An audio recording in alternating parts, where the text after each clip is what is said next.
Director of Blackout, Larry Fessenden, and one of the stars, Barbara Crampton.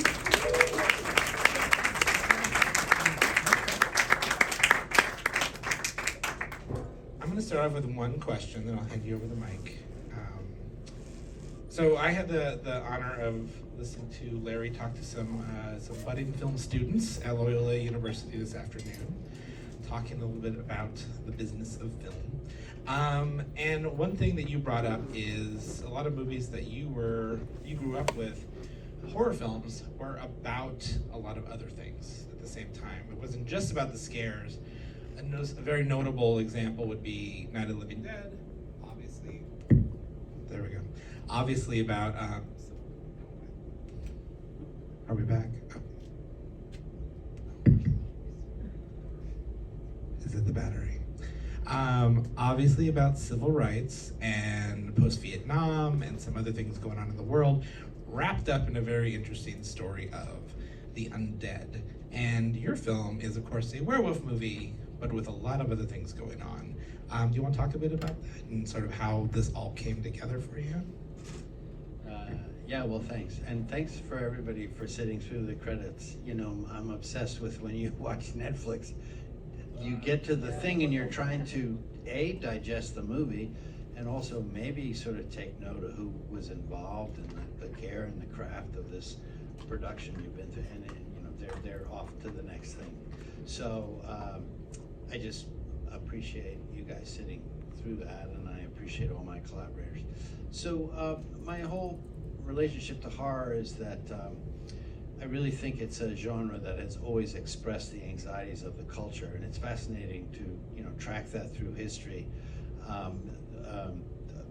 Frankenstein, the deformed people. This was after World War I. People came back with terrible war wounds, and that was on the consciousness. Later on, we have giant ants and monsters. That was anxiety over the atom bomb. Then we have sort of, the zombies and who is your, this was from communism, and then all the way to the Saw movies when we were torturing people in Iraq. So, horror is a vital way for artists and basically the culture to track the anxieties they're having. So that's just my relationship to it. I don't set out to scold and otherwise teach people anything through a werewolf picture, but I'm engaged in how these horror tropes continue to be resonant. A werewolf movie is an old story, of course, but it's true today. Vampire movies are also very, very fraught with the relevant themes. So that's just my relationship. That's why I love horror. It's not, as I say, I'm not trying to preach, but I find there's so much richness and really personal importance to these stories, and it's a much funner way to talk about personal things through with a monster. So that's my genre, my jam. And here's Barbara Crampton, who very kindly, I've worked with Barbara many times on movies, but also audio plays and just other things. Barbara is just a shining light in the genre. And actually it's worth saying that both of us were brought back to the genre. Barbara took the time to raise kids, well, I don't know, I was still in the genre, but the point is we were both invited to be in a movie called You're Next, which was Barbara's great return, and I was very honored that these kids thought that I was an old school enough guy that they wanted me in the movie. So I have the first kill in You're Next, and it was very embarrassing and fun because not only am I screwing when you encounter me, but then I'm showering, and then I'm nude, and I have my towel, and then I'm axed. Anyway, Barbara's also in the movie. We never met then, but Adam Wingard is now making Kong Godzilla movies, so whatever about all that. Yeah, that's how we met. So, say something before that. I don't know if I'm gonna say anything important, but I just appreciate you so much, Larry. I mean, I really think you're like the godfather of American horror right now, independent horror, and just, listen, it's really hard to make movies, and it's hard to get financing, and it's hard to get people to watch movies because there's so much stuff out there. I love the credits. Through the credits. But Larry, it doesn't matter what the state of anything is, state of the world or state of cinema, Larry continually makes movies.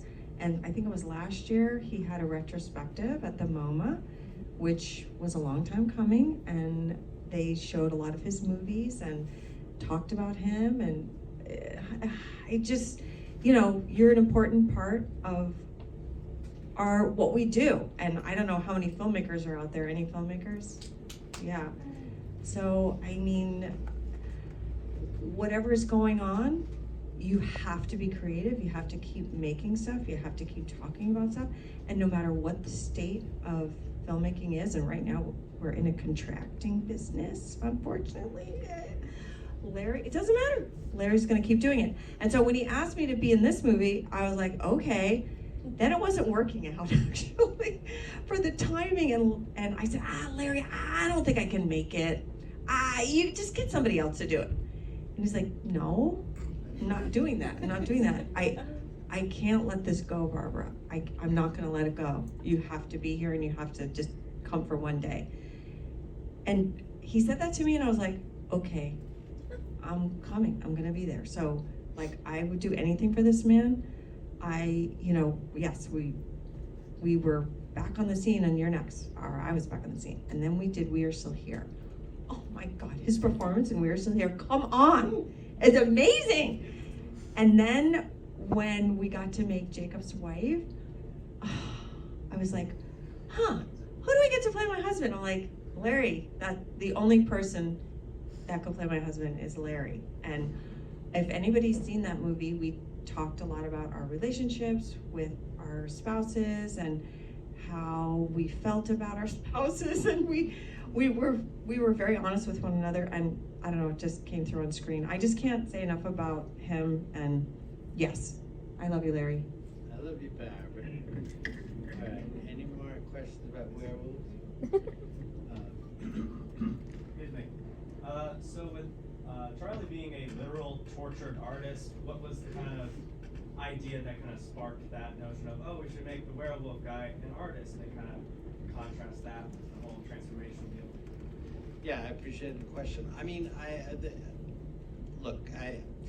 so I love these old movies and these old ideas, and it's not based on the Lon Chaney movie. It's also, I was inspired by this comic book called Werewolf by Night by Marvel, ironically, from the 70s. Anyway, so the point is I just love werewolves and the idea of the dilemma of being a werewolf and what do you do with it. I mean, in the end, he weaponizes it. That's the thing. I read one review that I loved that said, Fessenden's werewolf is, attacking late capitalism. And that's really, one thing I thought. And there's a great line where he says, I want to see your face when you realize what's happening to you. And, so that's my sort of vengeful, old-fashioned liberal, just like I want to face the man.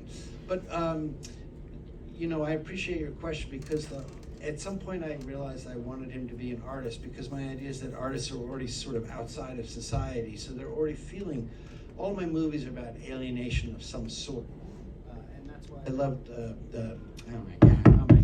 That's why I love the monsters.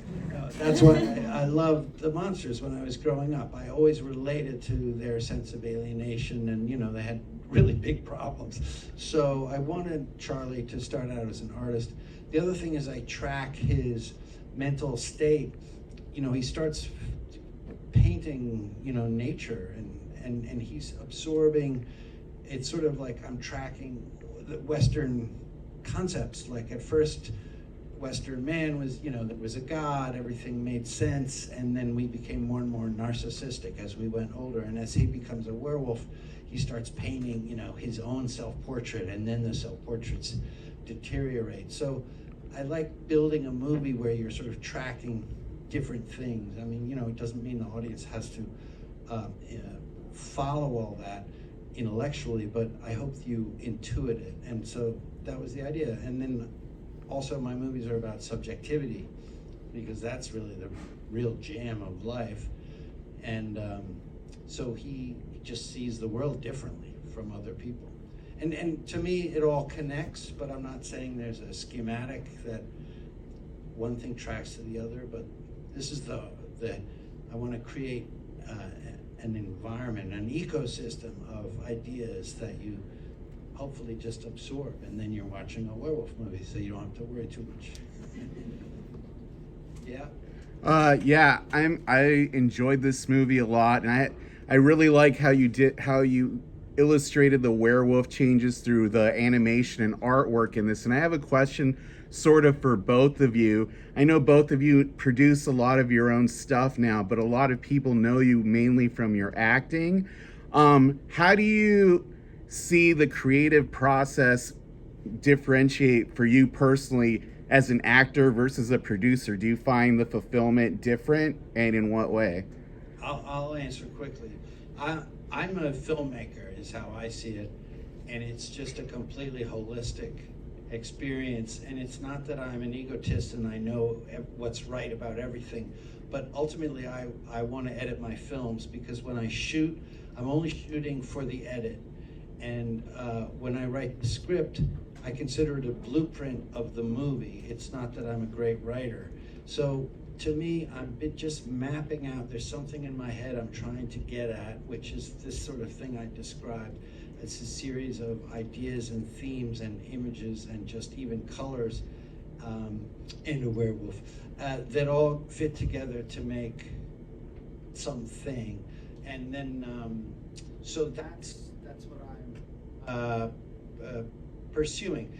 Now, when I advise other people, I produce for other people, I want them to find their own zone. And I know Barbara has that same experience, meaning as a producer, you're a babysitter, you're a counselor, you're a psychiatrist, you're asking, like, how can I get the most out of this director that you might have some sense have something to offer. So it's a slightly different role, but I always say, I'm really just providing the service to them that I wish somebody would have provided for me, which is just this enormous embrace that will lead to their best work. Yeah, I think for me, it's just about asking questions, and the most important thing for me is illuminating the human condition and why are we here and what are we doing. So I love horror movies. I love all that it entails.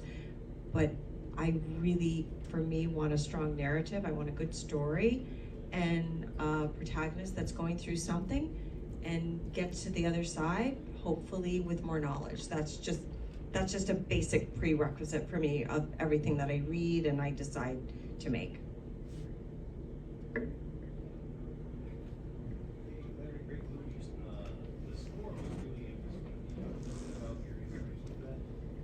Yeah, thanks so much.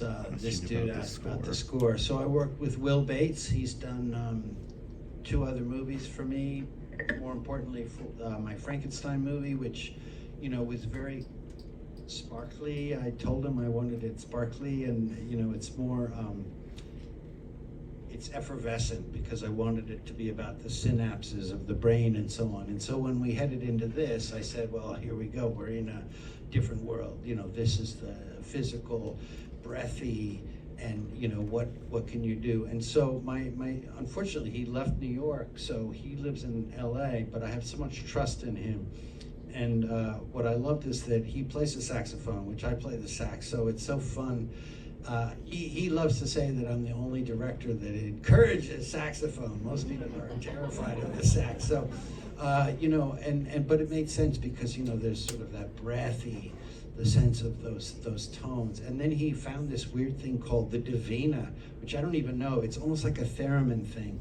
And he'd never used it for any other movie, and it just is so visceral. So the assignment was something that was very tactile and obviously animalistic and naturalistic.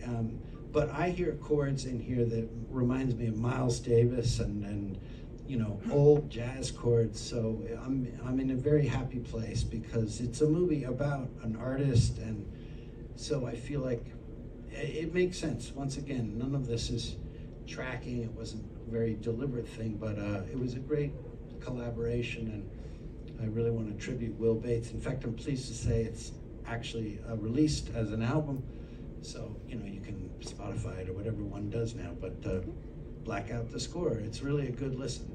Great music, beautiful musicians, and so on.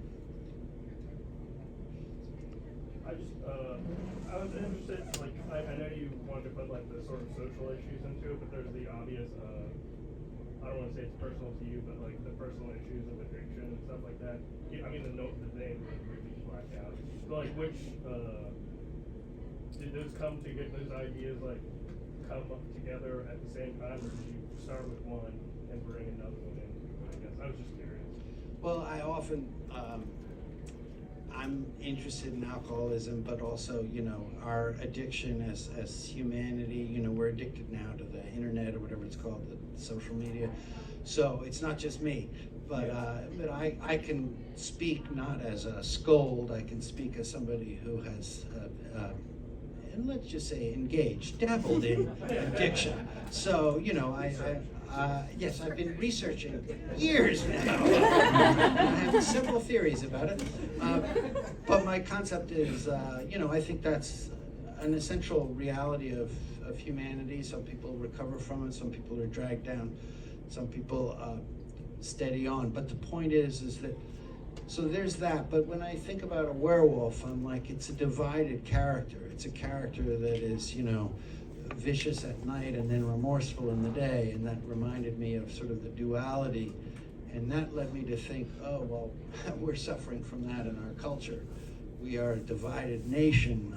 You know, there are almost two narratives that are going on at one time, and that's kind of like the werewolf thing. So I'm trying to say that I believe the werewolf itself as a trope, as a thing, inspired that idea of the division in the town. I made a Frankenstein movie, and that was more about PTSD and coming back from the wars, the Iraq wars, and the guy's like, you know, I'm a great scientist, I gotta do something to fix so I'm gonna build a monster in the lab. You see, so it's the idea of like, how do you take these old stories and like, where are they relevant to us today? Unfortunately, the divided nation is clearly our biggest problem right now, as well as slippery truths. You know, are you really a werewolf? Is that actually true? And so on. I think I like to play with these movies where you're never sure, is this actually happening? I mean, everybody keeps saying the silver bullets really work, or, you know, I'm trying to say that our mythologies are mythologies, and remember that. They're just our way of thinking. They're not necessarily the truth. Blah, blah, blah. I don't know. This is just what interests me. I don't know where it all lands. But that's the deal. I just want to attribute my distributor is here also, Greg, an old pal. He made a lot of the movies that we've made. He's a shy fellow, but I do want to say thanks to Greg for putting this movie out. We're going to open in LA, and we will be streaming April 12th. So you can all stay at home and wear your jammies, but tell your pals to watch it, and watch the fucking credits, although they probably won't show the credits, so last time you'll ever see who was involved in making the movie. Well, thank you. Thanks very much.